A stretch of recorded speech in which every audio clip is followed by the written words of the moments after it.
मजबूरी में फंसे हुए हम, तुम भी क्या मजबूर हो, तुम भी क्या मजबूर हो, मजबूरी में फंसे हुए हम, तुम भी क्या मजबूर हो, तुम भी क्या मजबूर हो। आओ गुरुवर दिल में छुपा लूं, आओ गुरुवर दिल में छुपा लूं, लागे ना नजरिया। सतगुरु सतगुरु रटते रटते हो गई मैं बांवरिया। सतगुरु सतगुरु रटते रटते हो गई मैं बांवरिया। आओ गुरुवर दिल में छुपा लूं, आओ गुरुवर दिल में छुपा लूं, लागे ना नजरिया। सतगुरु सतगुरु रटते रटते हो गई मैं बांवरिया। सतगुरु सतगुरु रटते रटते हो गई मैं बांवरिया।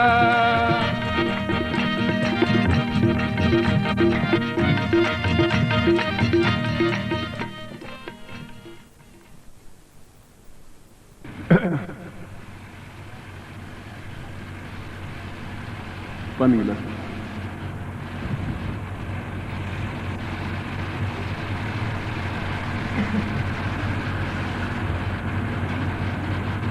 वो वट सर्दी लाग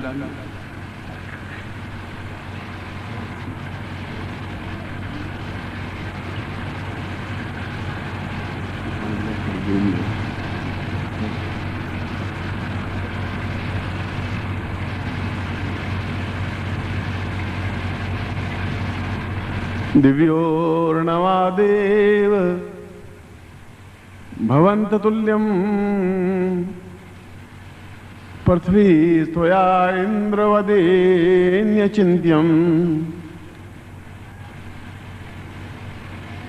दिव्यो वदां पूर्णत पूर्णमेवम् सर्वैव देव भवतां प्रणमं नमामि। मैं प्रवचन तो बाद में करूंगा, मगर ये श्लोक जहां इंद्रोपनिषद का श्लोक है और इंद्रोपनिषद में कहा है कि जहां भी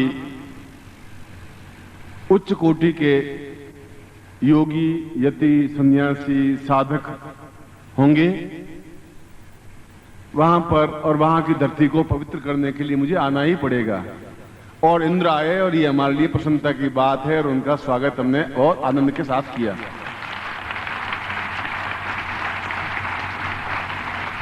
हम साधना करें और इंद्र नहीं आए, ये आश्चर्य की बात। सुबह मैं आश्चर्य कर रहा था, हुआ क्या, क्यों नहीं आए? आए और तूफान आए, अंधड़ आए। जहां भी जाते हैं, आप भोपाल में गए तो अंदर तूफान वर्षा आई, इलाहाबाद में गए तो वहां वर्षा आई, चैत महीने में भी ये आएंगी और भगवान इंद्र उस धरती को पवित्र करेंगे ही। और ये हमारे लिए खुशी की बात है कि देवता, इसके मतलब है उपस्थिति है। मदन मोहन मालवीय को पूछा गया कि आपने विश्वनाथ का नया मंदिर बनाया है, आप कैसे कह सकते हैं कि इस नए मंदिर में जो विश्वनाथ की मूर्ति शिवलिंग स्थापन किया है, इसमें भगवान शिव विराजमान हैं?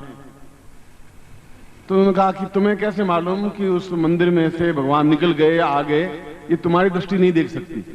सिम्टम्स देखे जाते हैं कि हम पाप कार्यों में रहते हैं, अशुभ कार्यों में रहते हैं, अच्छे कार्यों में रहते हैं, बुरे कार्यों में। देवता गिराते हैं और प्रत्यक्ष देवता तो इंद्र है, वायु है, अग्नि है, सूर्य है।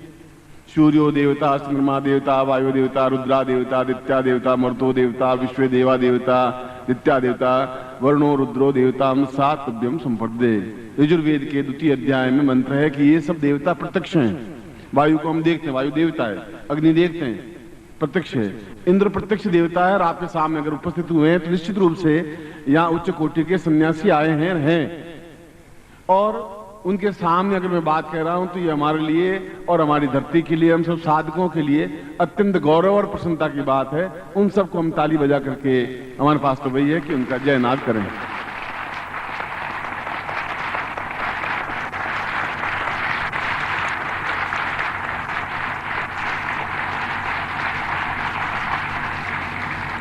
मैं सुबह पूजा पाठ करता हूं, स्नान करके करता हूं। आप शुद्ध आत्मा के साथ कोई साधना लेंगे तो इंद्र आपको अमृत वर्षा से भिगोगा ये। और आप देख लीजिए, यहां वर्षा हो रही थी, मेरे होटल के आसपास वर्षा हो ही नहीं रही थी। वर्षा आपके एक मील के एरिया में हुई है, पूरे यहां पर चंडीगढ़ में नहीं हुई है। यह है, यही साधना का बल है, यही तपस्या का अंश है। इसलिए विचलित होने वाली कोई बात नहीं है। यहाँ के आयोजकों ने अच्छी व्यवस्था की है, वे भौतिक दृष्टि से व्यवस्था कर रहे हैं। हम तो इलाहाबाद में भीगते जा रहे थे, हम भी भीगते जा रहे थे, साथ भीगते जा रहे थे, सारी रात साधना करते रहे। भोपाल में जो आए वो देखें कि पहले बार टेंट वेंट सब उड़ गया, पवन देवता आए, उड़ाए और कर दिया। मैं कहा ठीक है भाई उड़ा दे। और उसके बाद 3 दिन तक न पवन आया न इंद्र आए, एक बार भिगो करके चले गए आराम से। इसका मतलब है कि भगवान हैं, इसका मतलब है कि वो उपस्थित हैं, इसका मतलब उच्च कोटि की कोई आत्माएं यहाँ हैं, उच्च कोटि के साधक हैं। वो सुबह मैं प्रवचन में आपको स्पष्ट कर चुका हूं, और जो कह रहा हूं 2 टूक साफ कह रहा हूं।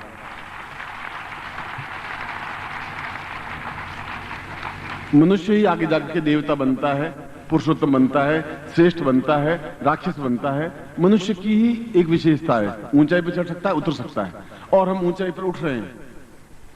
इसलिए मुझे वहां कहा कि वर्षा वहां बहुत तेज हुई। मैं तेज तो नहीं हुई होगी, तेज हुई होगी तो पूरी नदी बहनी चाहिए, अभी कम हुई है। इससे भी ज्यादा परीक्षा उन शिष्यों को लेने दीजिए। जब सारा पंडाल बह जाए तब मुझे कहना कि कुछ बरसात हुई, फिर तो कुछ बरसात हुई। अभी हिमालय में जाके बैठाएंगे तब आप क्या करेंगे, वहां तो और बर्फ गिरेगी। तैयार कर रहे हैं आपको, इसमें चिंता कहीं कोई बात नहीं। मैं आपको बड़ा अनुशासनबद्ध रूप से वापिस आप बैठे, और सुबह मैंने कहा आपने आज्ञा का पालन किया। ये आज्ञा नहीं है, ये एक अनुशासन है, ये हमारी मर्यादा है, ये हमारा एक विश्वास है कि हम एक शुभ कार्य के लिए बैठे हैं। ये हमारी आत्मा की एक आवाज है, झंकार है कि हम साधक हैं, और सही अर्थों में साधक हैं। और हमारे बीच में उच्च कोटि के दृश्य और अदृश्य योगी और सन्यासी हैं। उनका चरण स्पर्श करने के लिए सुना है कि जब नंद कृष्ण को लेके गए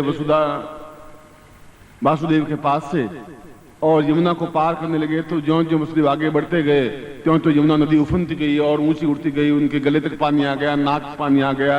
उन्होंने टोकरी को और ऊंचा उठा लिया, कृष्ण कहीं डूब नहीं जाए, और उठने लगे तो कृष्ण ने ओंकार भरी और पांव लटका दिया। जो ही अंगूठे का स्पर्श हुआ यमुना को, यमुना वापिस जमीन पर बैठ गई और धीरे धीरे बहने लगी। तो इंद्र भी आपका आवाहन करने के लिए आएगा ही, आपके ऊपर अमृत वर्षा करने के लिए आएगा ही। ये तो सनातन धर्म है, ये तो परंपरा है, इसमें कौन सी बुरी बात है।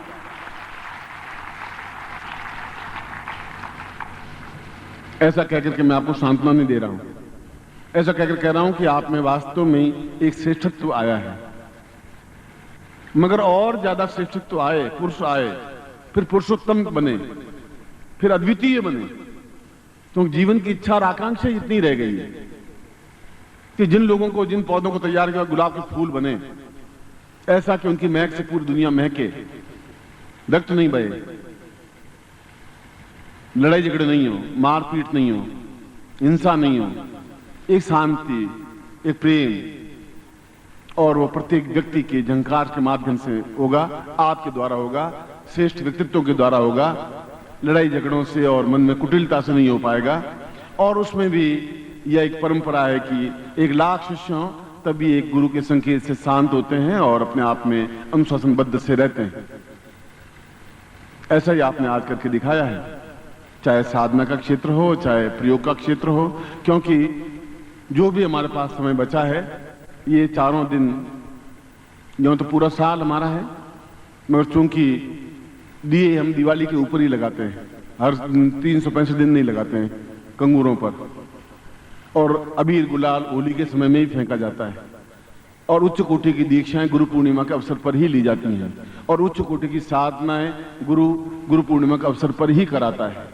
सही समय पर ही सही कार्य होता है। ये पूरी एक भारतीय परंपरा है, ये भारतीय एक श्रेष्ठत्व है और ये हमारे आर्यों की संस्कृति है और उस जगह पर खड़े हैं जहां पहले पहले आर्यों का उद्गम हुआ सिंधु नदी के किनारे और इस पंजाब के आसपास की धरती में। झेलम, चनाब, रावी, सतलज, व्यास, इन पांचों को मिला करके जो नदी बनी वो सिंधु बनी। सिंधु से हिंदू शब्द बना, हिंदू से हिंदुत्व बना और आर्य इसी धरती पर विचरण किए और हम उनकी संतान हैं, चाहे वशिष्ठ हों, विश्वामित्र हों, गर्ग हों, अत्रि हों, कणाद हों, पुलस्त्य हों।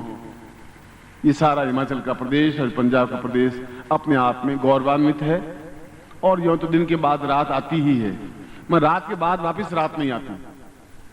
हम यहाँ रात के बाद रात लाने के लिए नहीं आए, हम यहाँ पर पूरी रोशनी बिखेरने के लिए आए हैं कि इस धरती में हमेशा से हिंसा समाप्त हो जाए, इस धरती में शांति और अमन कायम हो, ये धरती अपने आप में पवित्र और दिव्य बन जाए, ये आर्यों की संस्कृति बन जाए और हमारे पुरखों की जो धरती है अपने आप में श्रेष्ठत्व बन जाए। और ऐसा होगा ही क्योंकि जहां हम हैं वहां जमाना है और जहां हम काम करेंगे वहां जमाना काम करेगा ही, क्योंकि हम आर्य संस्कृति की उद्भट श्रेष्ठत्व है इसलिए हैं।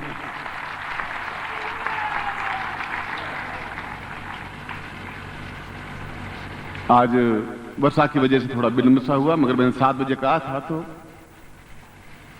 तो समय पर आएंगे और सुबह भी समय पर कार्य संपन्न करेंगे और उसके बाद भी रात हमारी है। मैंने तो कहा था 24 घंटे कार्य करेंगे, दिन और रात तो बना दिए गए हैं, न कोई दिन होता है न कोई रात होती है। अपने आप में जो कार्य करे वो दिन है, जहां आलसी होकर पड़े रहे वह रात है। बस इसी रात को 1 बजेगा, 2 बजेंगे, 5 बजेंगे, सुबह सूर्योदय होगा, तो उस बात की हमें चिंता नहीं है। मगर जो उद्देश्य जो लेके आए हैं उस उद्देश्य को पूरा करना हमारा फर्ज है, उस उद्देश्य को पूर्ति कराना मेरा फर्ज है।